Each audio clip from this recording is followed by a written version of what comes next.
Isang mapagpalang umaga po sa ating lahat. Muli ako si Mian Sebastian and welcome to our daily devotion with Pastor Russell Ocampo. And today, our devotion tackles about sino ang warrior angel sa Bible. So our concept is all about Michael or Arkanghel. So si Michael ang kilalang warrior angel sa Biblia. So siya ay isang Arkanghel, isang mataas na anghel na namumuno sa hukbo ng Diyos. Sa mga talata sa Daniel, Jude at Revelation, makikita natin si Michael na aktibong lumalaban sa mga pwersa ng kasamaan at nagtatanggol sa bayan ng Diyos. So hindi siya simpleng tagabantay lamang dahil siya ay mandirigma na may otoridad mula sa Diyos upang labanan si Satanas at ang kanyang mga kampon.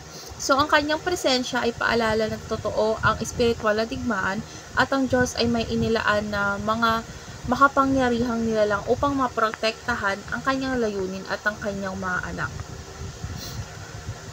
So, our Bible readings for today is all about Daniel chapter 10 verse 13, ASND version. Ngunit hinarang ako ng prinsipe ng kaharian ng Persya sa loob ng 21 araw, kaya si Michael, isa sa mga pangunahing prinsipe, ay dumating upang tumulong sa akin. So, ngayon dadako na tayo sa ating meron ding ibang talata na katulad ng Daniel chapter 10 verse 21 and chapter 12 verse 1 na si Michael bilang tagapagtanggol ng Israel. Meron din sa Jude chapter 1 verse 9 na si Michael ay lumalaban kay Satanas.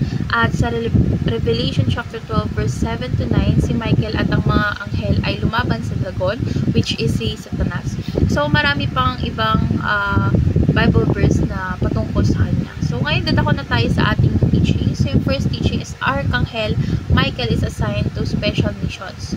So, hindi lahat ng anghel ay pareho ang tungkulin. So, si Michael ay partikular na inilaan ng Diyos upang pamunuan ng makalangit na hukbo sa mga mahalagang labanan at upang ipagtanggol ang bayan ng Diyos. Second is angelic beings see the bigger picture than we do. So, ang mga anghel ay nilalang na may malawak na kaalaman at pananaw sa nangyayari espiritual na digmaan. So, kumikilos sila ayon sa utos ng Diyos para sa kapakanan ng kanyang plano. And lastly is a string that connects to the spiritual realm is prayer. So, bagamat hindi natin nakikita yung labanan nila, ang panalangin ay mahalagang sandata sa pakikidigma sa spiritual. So, sa tuwing tayo nananalangin is nakikibahagi tayo sa gawain ng langit. So, ngayon dadako na tayo sa ating applications. Yung first application is seek God who has almighty angels at His disposal. So, huwag tayong mabahala sa mga banta ng kaaway dahil ang Diyos ang ating sandigan at ang kanyang mga anghel ay handang ipagtanggol tayo. Second is study the Bible for what God has revealed for us. So, dapat tayo mag-aral ng salita ng Diyos para maunawaan natin yung katotohanan tungkol sa espiritual na digmaan at ang mga papel ng mga anghel sa kanyang plano. Lastly is shatter the works of the enemy through prayer. So, sa bawat panalangin natin is nabubuhag ang mga plano ni Satanas. So, wag maliitin ang lakas ng panalangin dahil ito ang spiritual na pakikipaglaban sa katwiran. So, ngayon ako na tayo sa ating discussion, which is our last part. And our last part talks about why should we seek God more often through prayer. So, para sa aking pananaw is, ang panalangin kasi ay hindi lamang basta-basta para humiling ng tulong. Dahil ito ay daan para sa komunikasyon sa Diyos, pakikipagbahagi sa kanyang kalooban at pakikitigma sa spiritual.